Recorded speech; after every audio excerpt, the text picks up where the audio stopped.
উচ্চাভিলাষীও হব না। যেহেতু এখন আপনি 20 বছর পরে হেদায়েত পাইছেন, 20 বছরের পরে, হয়তো 25-এ, কেউ কেউ 30-এ, কেউ 40-এ, এরকম না আমাদের ব্যাপার। আগে দিন খুব একটা বুঝতাম না, নামাজও ঠিক মতো পড়তাম না হয়তো বা, তাই না? ব্যাপারটা তো এরকম এখনকার জেনারেশন। তো এখন কি করবেন? এখন কি লাভ দিয়ে মানে আত্মঘাতী কোনো কাজ করতে বসবেন? না। এখন প্রথমত যে কাজটা করতে হবে আপনাকে, এখন আপনি একটা রেসে যাচ্ছেন, আপনি আমি একটা রেসে যাচ্ছি, রেসে আমি অলরেডি 2টা লেভেল মিস করে ফেলছি, তা আমার স্পিডটা একটু বেশি হবে, এটাই স্বাভাবিক। তো কিভাবে স্টার্ট করবে? আমি বলবো প্রথমত ওকে ওই এডুকেশন থেকে স্টার্ট করতে হবে। আপনি হয় জেনারেল লাইনে পড়েন, না হলে মাদ্রাসা লাইনে পড়েন, এই তো। মাদ্রাসা লাইনে যদি পড়ে থাকেন তাহলে মাদ্রাসা লাইনের এই সিলেবাসের সাথে আপনাকে জেনারেল লাইনের সিলেবাসের ভালো ভালো সাবজেক্টগুলো আয়ত্ত করতে হবে। এই আয়ত্ত করতে আপনি হয়তো নতুন করে কোনো জায়গায় বসতে পারবেন না বা ভর্তি হতে পারবেন না, বিভিন্ন কোর্সের মাধ্যমে আপনাকে এটা আয়ত্ত করতে হবে। যারা মাদ্রাসা লাইনের স্টুডেন্ট তাদেরকে বলছি, মাদ্রাসার বইগুলোর পাশাপাশি জেনারেল লাইনের যে, যেমন এই যে আপনার কি বলবো, ইংরেজি, তারপরে আপনার ইতিহাস, অর্থনীতি, বিশ্ব রাজনীতি, এই সাবজেক্টগুলো পড়তে হবে যারা মাদ্রাসার ছাত্র তাদেরকে বলছে। যদি আপনি না পড়েন তাহলে আপনার এই একমুখী জ্ঞান দিয়ে খুব একটা উম্মার খেদমত করা সম্ভব না এই যুগে। আর যারা জেনারেল লাইনে পড়ছি তাদেরকে যেটা করতে হবে, জেনারেল লাইনে পড়ার পাশাপাশি ইসলামিক বেসিক সাবজেক্টগুলো পড়তে হবে এখন থেকে। যেমন কোরআন তেলাওয়াত, আরবি ভাষা শেখা, ভালো ভালো তাফসীর পড়া, ওস্তাদদের সোহবতে থাকা, যদি সম্ভব হয় ওই সব মাদ্রাসায় ভর্তি হওয়া যেখানে জেনারেল লাইনে পড়েও ইসলামিক পড়াশোনা করার সুযোগ আছে। এরকম মাদ্রাসা কিন্তু ঢাকায় অনেক আছে। এছাড়া কোনো অপশনই নেই আপনার কাছে, কারণ আপনি নতুন করে আবার মাদ্রাসায় ভর্তি হতে পারবেন না। আর যদি এটাও করতে না পারেন তাহলে বিষয়ভিত্তিক ভালো ভালো বই নেন, কোরআনের তাফসীর নেন, হাদিসের বইগুলো কেনেন, ইতিহাসের বই কেনেন, আপনি ফিকহের বই কিনেন, কি বলবো, অর্থনীতির বই কিনেন, বিশ্ব রাজনীতির বই কিনেন, এগুলো কিনে বাসায় একটা সমৃদ্ধ লাইব্রেরি করেন, নিয়মিত পড়াশোনা করেন। এটা ছাড়া আর কোনো অপশন না আমার জানা নাই। তবে মুসিবত এই টাইপের মানুষদেরকে নিয়ে একটু বেশি হয় আমার, কারণ অল্প কয়েকদিন পড়াশোনা করার পরে তারা মনে করে যে আমি অনেক জেনে ফেলছি, তখন তারাও ফতোয়া দেওয়া শুরু করে। বেশি মুশকিলটা তখন এখানেই হয়। তো এটা করতে না গিয়ে যদি আপনি জ্ঞান অর্জনের জন্য পড়তে চান, আমি বলবো যেটা খুব ভালো পজিটিভ একটা বিষয়। এইটুক সময়ই আপনার আমার হায়াত, এই যে 20 থেকে 40 বছর, প্রথমে পড়াশোনা, তারপরে এই পড়াশোনা অনুযায়ী আমল করতে হবে। আল্লাহ পাক যেন আমাকে এবং আপনাকে সবাইকে তৌফিক দান। এই সময়টুকুর মধ্যে কিন্তু আপনি বিয়ে শাদী করবেন। বিয়ে শাদী করলে আমি বলবো যে অবশ্যই অবশ্যই এমন কাউকে বিয়ে করেন যে আপনাকে আল্লাহ পর্যন্ত পৌঁছায় দিতে পারে, বা আল্লাহকে পাওয়ার এই যে মিশন, এখানে আপনাকে সহযোগিতা করবে। এটা পাওয়া খুবই খুবই খুবই ডিফিকাল্ট। সেজদায় পড়ে পড়ে আল্লাহর কাছে দোয়া করতে হয়, প্রচুর দোয়া করতে হয়, আল্লাহর উপর সম্পূর্ণ ছেড়ে দিতে হবে। আল্লাহ, ওই রকম কোনো জীবন সঙ্গিনী আপনি আমার জীবনে মিলাই দিয়ে যে আমাকে আপনার পর্যন্ত পৌঁছার এই যে মিশন, এই মিশনে আমাকে সহযোগিতা করবে। যারা পেয়েছে তারা প্রচন্ড সৌভাগ্যবান এই পৃথিবীতে, যারা পায়নি ওদের চেয়ে দুর্ভাগ্য এই পৃথিবীতে আসলে কারণ নাই। এই জায়গায় যদি ভুল করেন বা আল্লাহওয়ালা দিনদার কাউকে পাশে না পান, আপনার পুরো জীবনটা জাহান্নাম হয়ে যাবে, বিশ্বাস করেন।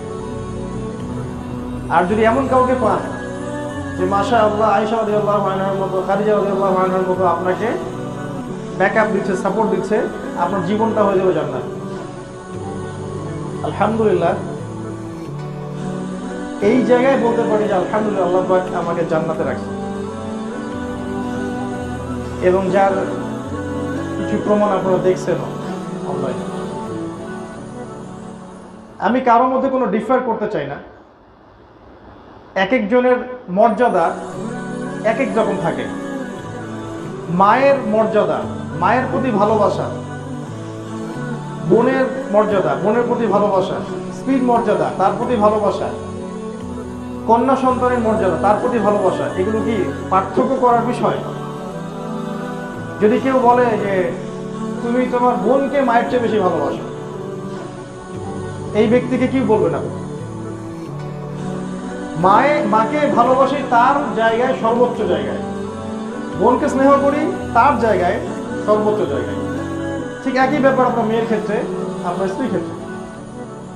ডিফার করতে চাচ্ছি না, বাট আমি বলবো যে আল্লাহ রাব্বুল আলামিন আলহামদুলিল্লাহ ইন্ডিভিজুয়ালি আমাকে এই নিয়ামতটা দিয়ে ধন্য করছেন যে আল্লাহ পাক আমাকে এমন জীবন সঙ্গী দিয়েছেন আলহামদুলিল্লাহ, যারা আমাকে আল্লাহর পথে চলতে, এগিয়ে যেতে সাহায্য করেন। এই জায়গায় কখনো ভুল করেন না, ইস্তেখারা করেন, আল্লাহর কাছে চেয়ে নেন। কখনো সম্পত্তি দেখতে যায় না, কখনো রূপ সৌন্দর্য দেখতে যায় না, কখনো বংশকে সবচেয়ে বেশি প্রাধান্য দিয়ে না। যদি তিনটা ভালো থাকে আলহামদুলিল্লাহ, তিনটা যদি নাও থাকে, দুইটা থাকে বা একটা থাকে, আপনি দিনদারিতাকে প্রাধান্য দেন, আর কিছু দেখেন না, ইনশাআল্লাহ আপনি জিতবেন। আর যদি অন্য কিছুকে প্রাধান্য দেন, আপনি হেরে যাবেন। এই জায়গায় আমাদেরকে ভুল করা যাবে না। আমি যুবকদের এই কথাটা এই জন্য বলছি যে বহু পরিবার এখন এরকম প্রবলেমসের মধ্যে সাফার করে। এই জন্য আমি টিপসটা দিচ্ছি, কখনো দিনদারিতা ছাড়া অন্য কোনো কিছু দেখবেন না। আপনি দিনদারিতাকে প্রাধান্য দেন, আল্লাহ পাক অন্য দিক থেকে আপনাকে দিয়ে দিবেন ইনশাআল্লাহ, দেখবেন। আর একটা বিষয় হচ্ছে, শয়তান খুব প্রচন্ডভাবে লেগে থাকবে পরিবারের মধ্যে ফাটল সৃষ্টি করার জন্য, এবং আপনার স্ত্রী, আপনার সন্তান, আপনার পিতামাতা, ভাই বোন, এদের মধ্যে একটা দূরত্ব সৃষ্টি করার শয়তান সবসময় বেশি চেষ্টা করবে। কারণ সে জানে যে পরিবার যদি ভেঙে ফেলা যায় তাহলে আপনি আর আগাতে পারবেন না। যে মানুষটা পারিবারিক জীবনে সুখী না, সে কখনো দিনের কাজ করতে পারবে না। এটা বিশ্বাস করেন? পারিবারিক জীবনে যে ব্যক্তি সুখী না, তার দ্বারা কোনো কাজই সম্ভব না, আর তার ভিতরে অলওয়েজ টেনশন। যদি পরিবারের সদস্যরা এমন হয় যে প্রত্যেকে আপনাকে খালি দুনিয়া আর দুনিয়ার দিকে ঠেলে, তাহলে আপনি নিজের ভালো নিজে বুঝে নেন। এখনকার ম্যাক্সিমাম পরিবার এরকম, খালি দুনিয়া আর দুনিয়া। মানে ছেলেরা হচ্ছে এখন টাকার মেশিন, আর প্রয়োজন পূরণ করার মেশিন। মায়ের প্রয়োজন পূরণ করো, বোনেরটা পূরণ করো, স্ত্রীরটা করো, সন্তানেরটা করো, অমুকেরটা করো, তমুকেরটা করো। নিজের আর আল্লাহকে ডাকার সময় থাকে না, তাই না? এরকম চাচ্ছেন আপনি আল্লাহকে ডাকবেন, অনেক বেশি ইবাদত করবেন, পারতেছেন না। এরকম যদি হয় বস্তুবাদী পরিবার, তাহলে নিজের ভালো বুঝে নেন, নিজের ভালো বুঝে নেন। এই সময়টাতে আমরা আর যা করি, উপার্জন, একবার বলেছি যদি আবার টাচ দিচ্ছি, উপার্জনে খেয়াল রাখি যাতে কোনো রকমের হারামের সংস্পর্শে না যান। বিশ্বাস করেন ভাই, আপনি হারাম যত বড় বিজনেসই করেন না কেন, যত বড় হারাম চাকরি করেন না কেন, এর মধ্যে বরকত থাকবে না, একটু বরকত থাকবে না। বিশ্বাস করেন? হালাল উপার্জন করেন, মাসে 10,000 পাচ্ছেন, 20,000 পাচ্ছেন, আপনার 20,000-এ দেখবেন আল্লাহ পাক 40,000-এ বরকত দিবেন সব। কিভাবে জানেন? আপনি হালাল খাচ্ছেন, হালাল করতেছেন, হয়তো বা দেখবেন আপনার রোগ কম হবে, আপনার সন্তান অসুস্থ কম হবে। নেককার স্ত্রী বিয়ে করছেন, দিনদারিতাকে দেখে স্ত্রী আপনার কাছে চাবে কম, ডিমান্ড কম করবে, খাই করবে না, আপনি অনেক দিক থেকে সেভ হয়ে যাবেন। আর দেখবেন হারাম, সুদ, ঘুষ, জিনা, ব্যভিচারের টাকা দিয়ে ভর্তি করছে একদম সিন্ধু, দেখবেন যে কিডনি চলে গেল, ক্যান্সার, সন্তানের অমুক রোগ, এইটা সেইটা, আমি যাবি, বাবার এই সমস্যা, মায়ের এই সমস্যা, স্ত্রী এত ডিমান্ড করে, সে সুখে থাকতে পারবে না। হ্যাঁ, এরকম রোগ ব্যাধি আমাদেরও হতে পারে, আমার মুসলিম পরিবারও হতে পারে। তবে মনে রাখবেন, দুরকম হতে পারে, হয় আল্লাহর শাস্তি, না হলে আল্লাহর পরীক্ষা।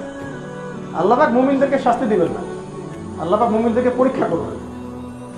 আল্লাহ পাক জালেমদেরকে শাস্তি দিবেন, ওইটা তার জীবনে শাস্তি হিসেবে আসছে। আর আপনার আমার জীবনে অসুস্থতা আসলে ওটা হয়তো ইনশাআল্লাহ নেয়ামা হিসেবে আসবে, পরীক্ষা হিসেবে আসবে। তো এই জায়গায় রিজিকের ব্যাপারটা কনসিয়াস থাকেন। আমি এনকারেজ করি ব্যবসা করেন, হালাল ব্যবসা করেন, হালাল চাকরি করেন। আমি এনকারেজ করি যে রাষ্ট্রীয় ভালো ভালো পদে থাকেন, সেখানে সততার সাথে কাজ করেন, দেখবেন দেশের জন্য কল্যাণ করব। আমাদের সৎ ব্যক্তিদের খুব দরকার। আর সব ব্যক্তি ইসলাম ছাড়া কেউ প্রডিউস করতে পারবে না। ইসলাম ছাড়া কেউ সব ব্যক্তি প্রডিউস করতে পারবে না। সব জায়গায় সব ব্যক্তি দরকার। আমি কৃষিভিত্তিক অর্থনীতিকে খুব প্রেফার করি, নাসিহা করি। যাদের এরকম জমি জমা আছে, কৃষিভিত্তিক কিছু করলে আপনি হালাল খেতে পারবেন এবং ইনশাআল্লাহ এই শেষ জামানায় আপনি ভালো করবেন, লাভবান হবেন ইনশাআল্লাহ। এই যে 20 থেকে 40, এখানে আর কি করবো? কি বললাম? পড়াশোনা করব, আমল করব, মাশাআল্লাহ দিনদার বিয়ে শাদী করবেন, দিনদার মেয়েকে, হালাল রিজিকের পিছনে ছুটবেন, সাধ্য মতো আল্লাহর দ্বীনের দাওয়াত দিতে হবে। সাধ্য মতো আল্লাহর দ্বীনের দাওয়াত দিতে হবে। দাওয়াতটা চরমপন্থায় যাবে না, দাওয়াতটা শৈথিল্যবাদী অবস্থাতেও থাকবে না। ব্যাপারটা বুঝছেন? দাওয়াতটা হচ্ছে মার মার কাট কাট দাওয়াত না, আবার সবই ঠিক গোলালো মার্কা দাওয়াত না, মধ্যমপন্থী দাওয়াত, যেটাকে আল্লাহ পাক কোরআনে কি বলেছেন? কাযালিকা জাআলনাকুম উম্মাতান ওয়াসাতা, তোমাদেরকে বানিয়েছি মধ্যমপন্থী উম্মাহ। তা'মুরুনা বিল মা'রুফ, তোমরা সৎ কাজের আদেশ করবে, অসৎ কাজে নিষেধ করবে।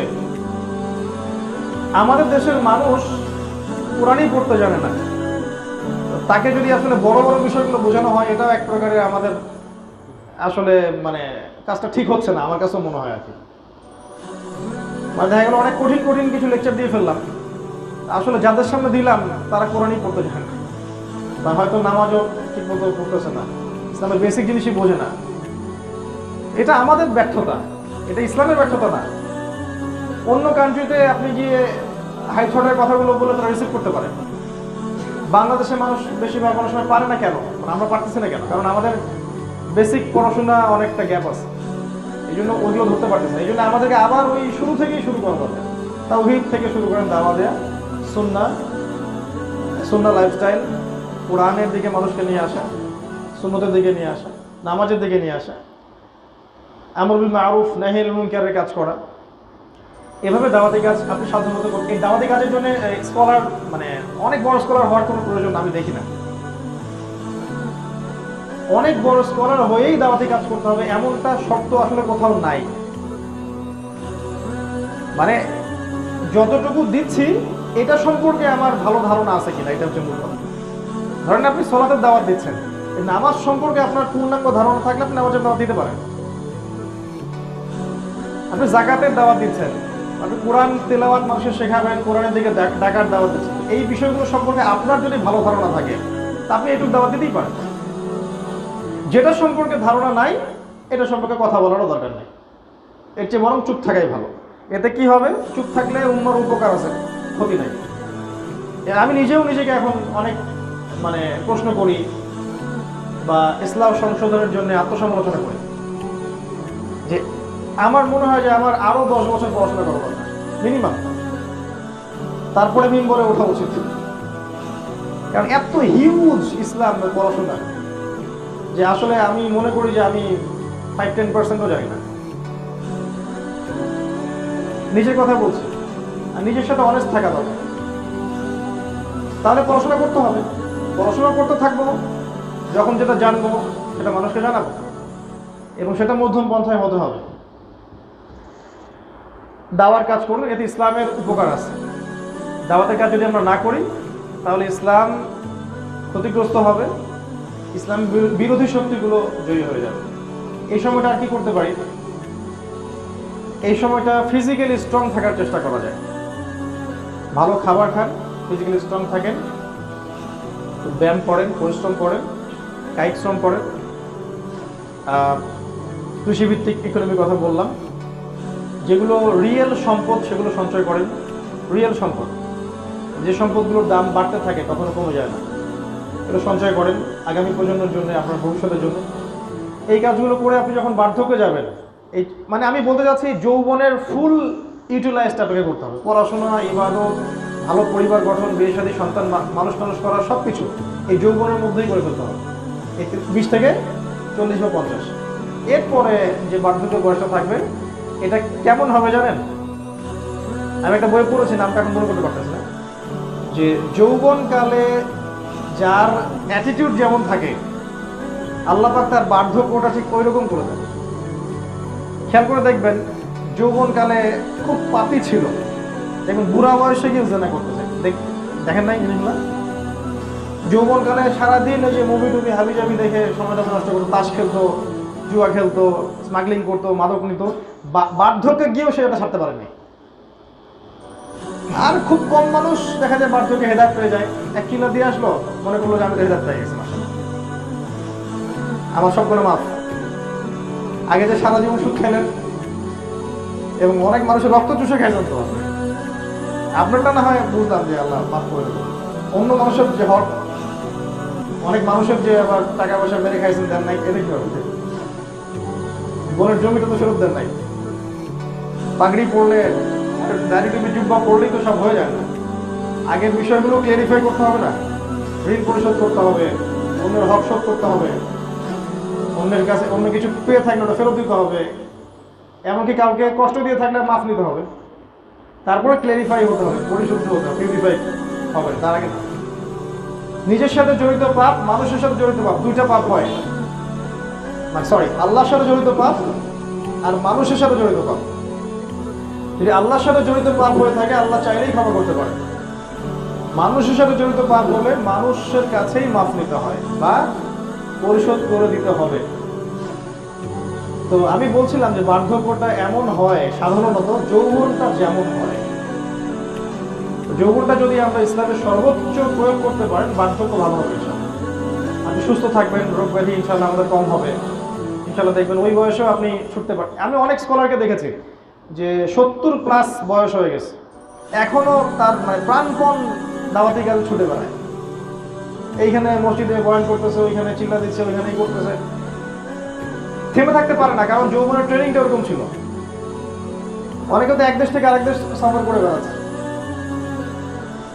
তো যাদের এই শৈশব কৈশোর যৌবন এগুলো ছিল না, তারা কি বার্ধক্যে ওরকম হইতে পারবে? মনে হয় সম্ভব না। ইল্লা মাশাআল্লাহ, আল্লাহ পাক যদি খাস করে কাউকে হেদায়েত করে, সেটা আলাদা বিষয়। এইভাবে জীবন যেখানে যেমন যদি সাজাই, বার্ধক্যটা ইনশাআল্লাহ আরো বেশি ইবাদতে যাবে, আপনার ঝামেলা মুক্ত। আপনি দেখেন আর্লি বিয়ে করছেন, সন্তান বড় হয়ে গেছে, হালাল খাইছেন, সম্পদ সেভ করছেন, এখন ভালোভাবে বসে বসে খাইতে পারতেছেন, মাশাআল্লাহ। আর ফিজিক্যালি ফিট আছেন, ঈমান আকীদা সব অর্জন করছেন, ইলম কালাম অর্জন করছেন, শেষ বয়সটাতে গিয়ে আপনি আল্লাহর ইবাদতে জীবনটা পার করতে পারবেন ইনশাআল্লাহ। এবং সন্তানদেরকে যেহেতু ইসলামিক অনুশাসনে বড় করছেন, তারাও আপনাকে কষ্ট দেবে না। বিয়ে যেহেতু করছেন আল্লাহর সন্তুষ্টির জন্য, দিনদার মেয়ে দেখে, এই স্ত্রীও দেখবেন আপনাকে ফেলে চলে যাবে। এবং দেখা যাবে যেদিন আপনি মারা যাবেন, সেদিন ইনশাআল্লাহ আপনার মুখ দিয়ে লা ইলাহা ইল্লাল্লাহ মুহাম্মাদুর রাসূলুল্লাহ বের হবে। এবং হয়তো আপনার আমার সন্তানরাই আপনার আমার খাটিয়া তুলবে, এবং আমাদের সন্তান আমাদের জানাজা পড়াবে। এই বাবার জীবনটা কি সৌভাগ্যবান না? এইভাবে যদি জীবনটা সাজাই, তাহলে ইনশাআল্লাহ ওই যে প্রথম একটা আয়াত বললাম, ওমা খালাকতুল জিন্না ওয়াল ইনসা ইল্লা লিয়াবুদুন, এর হকটা আদায় হবে ইনশাআল্লাহ।